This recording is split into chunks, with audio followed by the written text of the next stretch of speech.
They look like the very picture of happiness, don't they? I guess if we had kids, we might have had a family like that too. Daniel says, flashing a warm smile. His grin is soft, as though he's looking at something dearly beloved. At first glance, anyone might think Daniel, with that expression, is a gentle soul. But the reality is quite different. A small boy, surrounded by kind-looking parents, frolicking with joy. It's a shame for the kid, but I'm about to shatter their happiness. And I'm going to do it in the most terrible way. But all of this, every last bit, is Daniel's fault. If there's any blame, it should fall on Daniel, who betrayed me so cruelly. Their misery is all because of Daniel. My name is Betty Smith, a 43-year-old homemaker. I live with my husband, Daniel. I met Daniel through a friend. At the time, I wasn't particularly interested in romance, but Daniel proactively asked me out on dates. Gradually, I started to have feelings for Daniel and we started dating, which led to our marriage. We never had kids. It wasn't a fertility issue or anything. Daniel was always busy with work and was frequently away from home from the start of our marriage. With his frequent business trips and him being gone for days, we just didn't have much time to spend as a couple. Sure, if we had kids, we could have experienced the happiness that comes with an expanded family. But we were perfectly happy with just the two of us. Even without children, being able to live with the person I love most. It was more than enough to make me happy. I believe Daniel felt the same. But at the same time, I had my doubts. I didn't want to suspect Daniel, but he was indeed always busy. Another business trip? This is the third one this month, right? And this time you're going to be gone for a week? That day, when Daniel returned from work, he told me he had another business trip scheduled. From what I could gather, he had to travel far this time, requiring a flight, and it seemed he wouldn't be able to return for about a week. This was already his third trip this month. Sure, work can be busy, but there are limits. What's more, he's been working overtime daily, to the point where we, as a married couple, barely have the chance to see each other. Daniel, it's really odd that you're this busy. Isn't your company one of those infamous black companies? Maybe you should consider a job change. We could manage our finances for a month or two. I'm worried your health might give in at this rate. Not only daily overtime, but also frequent business trips. Clearly, Daniel's company is not normal. At this rate, Daniel might break down. As his wife, I feel it's my duty to do something about this. With this feeling, I tried to persuade Daniel. No, I'm okay. Work is tough, sure, but it's also rewarding. I'm sorry for being away so much, it must have been lonely. But, working is important for our life together, Betty. Daniel replied with a troubled smile. Indeed, having a job is essential for making a living. But does that mean there has to be a reason to push ourselves this hard? I started to question Daniel's words and the company he works for. Am I wrong? Is Daniel's way of thinking just common? Do I really have to continue my current job to support our household? In the end, no matter how much I try to persuade him, Daniel has no intention of changing jobs, so nothing changes and we continue to live our lives. As usual, our intimacy as a couple is quite minimal. I'm happy if we sleep in the same bed once a week. It's been this way since we got married. I'm sure the reason why we don't have children is because of that. In the midst of this, Daniel happened to have a day off, so we traveled a bit and came to a shopping mall in the neighboring town. Due to the holiday, there were many families, and every time I saw children happily holding their parents' hands, I couldn't help but sigh, wishing we could be like that too. Seeing me like this, Daniel made a face. Stop sighing, it's our day off. Why don't we go eat instead? Looking at the time, it was indeed lunchtime. We decided to go to a nearby diner after discussing it. As it was lunchtime on a holiday, there were many people. Sure enough, there were many families inside. A child, excited looking at the kids' menu. A child smiling, being fed a hamburger by a woman who seemed to be his mother. Every time I saw such happy family scenes, I couldn't help but think about why we don't have children, and all the unpleasant thoughts came to mind. I wondered if Daniel was thinking the same, as he quietly muttered while watching the families. Kids are cute and wonderful. I wonder what kind of child we would have had. Those words hit me hard. I might be taking it too pessimistically, but it felt like a jab at me for not being able to have children. I wanted children too. I wanted to give birth to a child with Daniel and build a happy family. All of this is because Daniel's job is too demanding. If he had considered changing his job earlier, creating even a little time for us, we might have become a happy family like those people. With those thoughts, I sighed at my own negative thinking. It's not Daniel's fault. Daniel is just working hard for us to live happily. Despite all that, look at what I'm thinking. Maybe I was so fed up with my own thoughts that the food brought to us didn't taste good. I felt like Daniel was looking at me with a displeased face.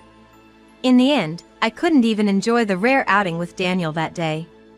Since that time, my relationship with Daniel became strained. There was something I felt towards our child, and unconsciously I started to distance myself from Daniel, but I had a feeling that Daniel was also somewhat avoiding me. I knew this couldn't continue, but I had no idea what to do. Because I didn't understand why things had turned out this way. Even when I tried to think it through on my own, I couldn't find an answer, so I decided to consult a friend who I'd known since my school days about the situation. My friend listened to my story sincerely. And, empathizing with my words, they reassured me. Betty, you're doing your best. But even so, I didn't feel any better. Seeing me like this, my friend looked somewhat puzzled, prefaced their words with, I wasn't sure if I should tell you this, but... and then told me something. That revelation left me feeling dizzy. I couldn't believe it. If that was true, then Daniel. From the day I talked with my friend, I started to distance myself from Daniel. My friend's words kept echoing in my mind. A few days later, during the day, I was walking through the residential neighborhood with Daniel. Suddenly, I said, I want to go for a walk. And though Daniel looked surprised, I was relieved that he agreed to join me. We passed by a certain house. We could see the yard of the house. There, a happy family was having a barbecue. A little boy was playing cheerfully, surrounded by a man and woman who looked like his parents. Seeing this scene, Daniel murmured, That's like a picture-perfect family.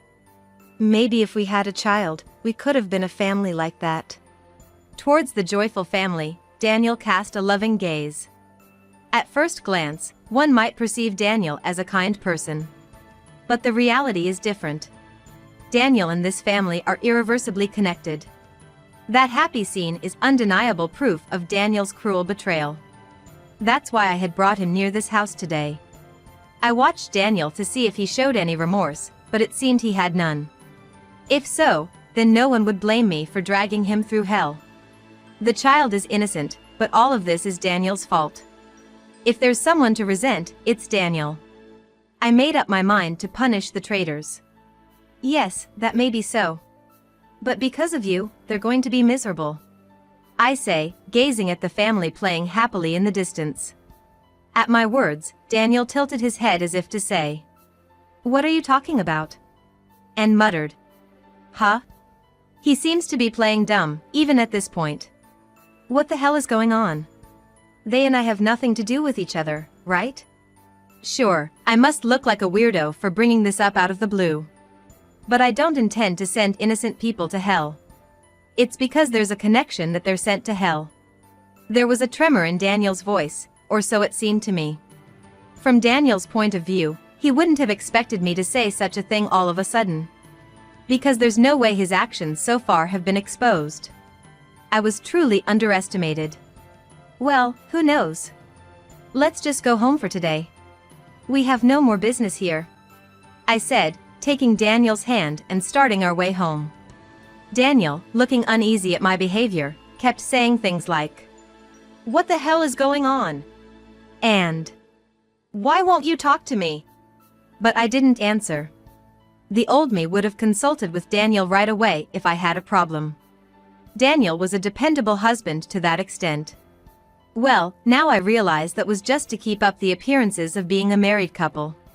When I got home, I didn't talk much, just had some dinner and then shut myself in my room.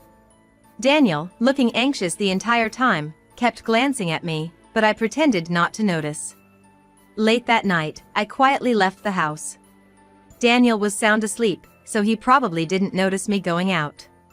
I slipped an envelope into a mailbox at a certain house. That envelope was my trump card. I'm sure the owner of this house will be surprised when they see the trump card I've prepared the next morning. All of this is the fault of the traitor. I've just decided to punish the one who betrayed me. If there had been no betrayal, none of this would have happened. Happiness wouldn't have been destroyed. With each step I take, I feel a tightening in my chest as I realize I've come too far to turn back. I can't pretend none of this happened. I can't go back. The next morning, Daniel and I were having breakfast together. It was Sunday, but Daniel had plans to be out of the house for work as usual. Just then, the doorbell rang. Who could it be, this early in the morning? Daniel, suspicious, got up from his seat to check the doorbell monitor. Then, the sight that spread before him made Daniel exclaim. "Why?" The people on the screen were the couple from the house we had visited the day before. A man, presumably the husband, his face red, spoke through the intercom. "Sorry for disturbing you so early in the morning. We have something to discuss, could we come in?" Watching the man, the woman turned pale, exclaiming, "Oh, hold on, please stop.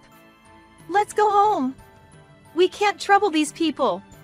Apparently, it was the man's decision to come to our house, and the woman seemed to have followed him, trying to stop him somehow.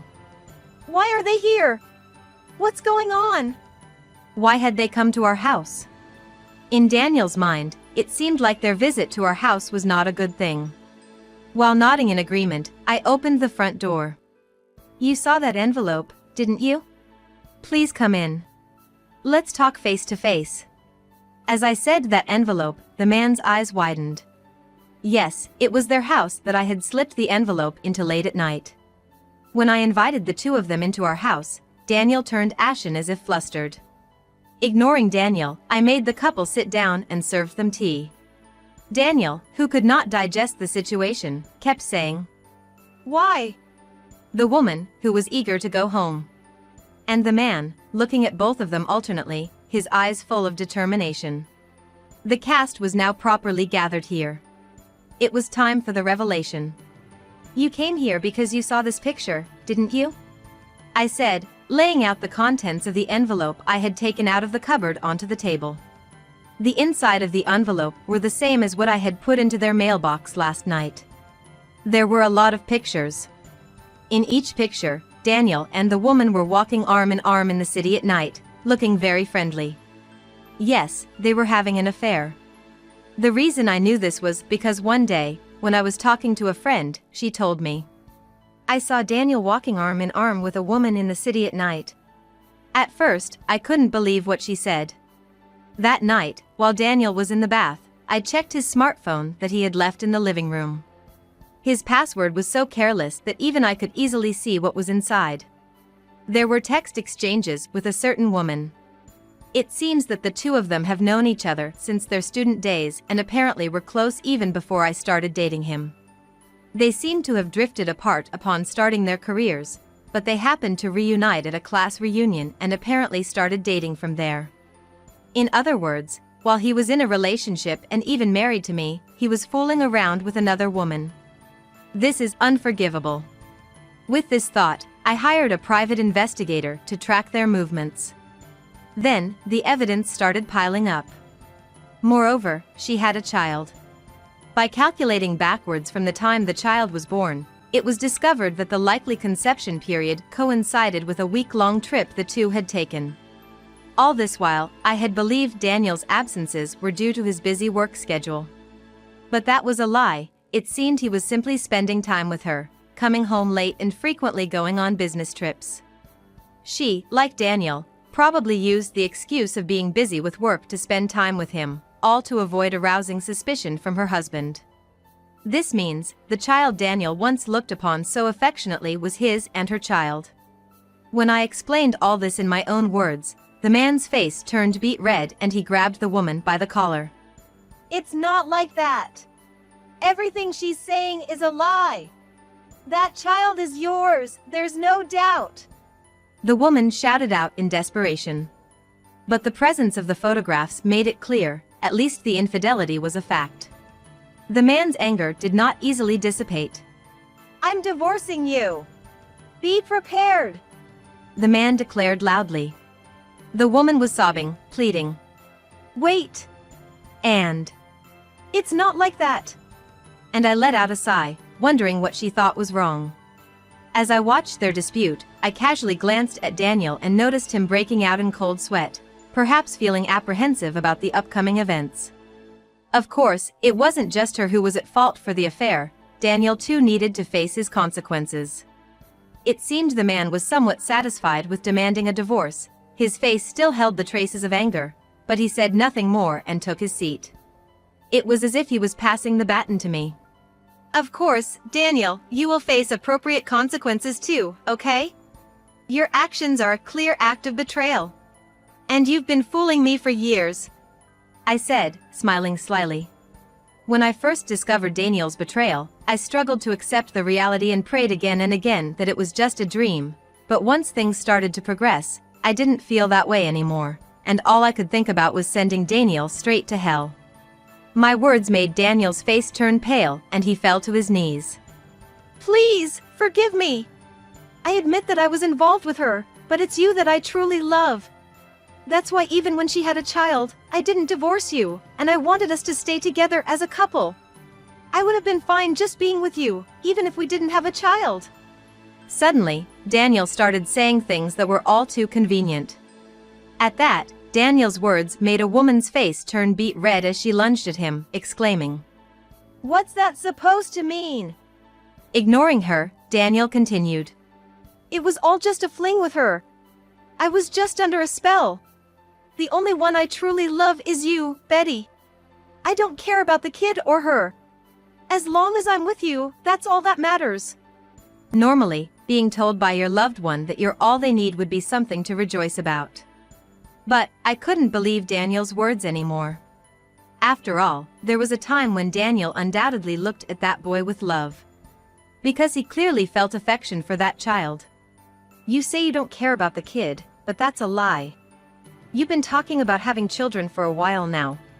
You've always wanted a child, haven't you? You wouldn't make a face like that if you didn't want a child. You wouldn't say something like, "We're a picture-perfect family." For Daniel, having a child might symbolize happiness.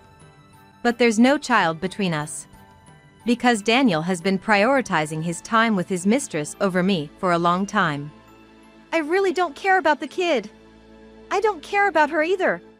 All I need is you. Please, believe me. No matter what I say, Daniel keeps desperately denying it. He really doesn't want to divorce. If we divorce, it will leave a mark on his record, and if his parents-in-law find out, they'll definitely be furious. They hate dishonesty, so if this comes out, they'll surely give Daniel a good talking to. They might even disown him. It's impossible, I can't believe you. Who's been betraying me for years, having an affair behind my back? Who's been disregarding my trust, my feelings? And yet, you didn't want to have a child with me, but you had a child with your mistress without a second thought. There's no way I could believe you after all that. Let's divorce. I can't continue as a married couple with you anymore. I told him clearly. At my words, Daniel looked desperate. If it had been the old me, it would have taken a lot of courage to even mention the word divorce. Because I loved Daniel that much. Despite knowing that, Daniel cruelly betrayed me. That crime shouldn't be forgiven so easily. On top of that, Daniel is trying to neglect even the child who undoubtedly carries his blood. If Daniel hadn't acted so irresponsibly, none of this would have happened. But to even abandon his child to protect himself is unthinkable. Daniel has to take the minimum responsibility as an adult. That's why I can't forgive Daniel here. Rather, I need to punish him and make him face his sins. And make sure he never disregards people's feelings again. The woman he cheated with, her face red with anger, was sobbing uncontrollably. Daniel, shaking off the woman's arm, threw himself at my feet in desperation. Desperately trying to hold on to me, he clung to my feet. Sighing heavily at the sight, I saw Daniel's shoulders shake.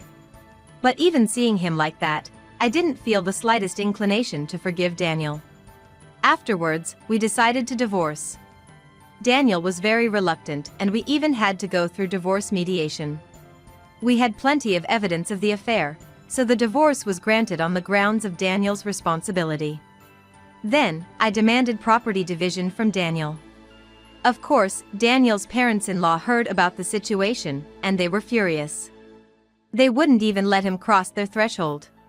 He's now working day and night to pay for child support. The woman he cheated with was also served with divorce papers and apparently returned to her parents' house with her child. According to her husband, her parents are furious and she's going to be working like a horse with no time for leisure while they're around. Thus, we were able to properly punish Daniel for his terrible betrayal. To be frank, there were plenty of things that stressed me out, and I felt quite worn out. Nonetheless, I felt a sense of relief having been able to administer divine retribution for the betrayal that persisted for so many years. Since then, I've moved and have been living peacefully in a new place. I still meet up often with the friend who helped me during that time, enough to chat about how tough it was back then. Having experienced such a harsh betrayal, I've had enough of married life for a while. I guess I'll be living on my own for a bit. It's my life, after all, so I've started to think that's okay. From now on, I want to live for myself.